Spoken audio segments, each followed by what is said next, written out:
Hi everyone, in front of me I've got a ZTE Blade A34 and let me share with you how to add the photo to a contact in this device. So let's start with opening your contact list, find the contact you'd like to edit and tap on it, and tap on this edit icon, so pencil icon.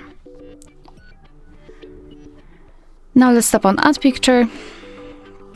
And you can choose something from your backed up photos, from your gallery, or tap on the camera and your device will open the camera app. So let me choose this option and let me quickly take a photo of something right here. For example, this one. Okay, we've got it.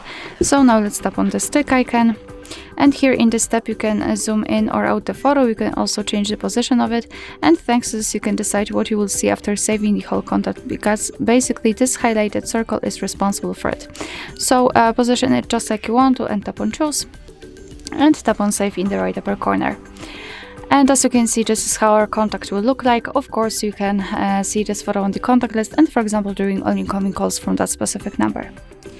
Alright, so that will be all. Thank you so much for watching. Please hit the subscribe button and leave the thumbs up.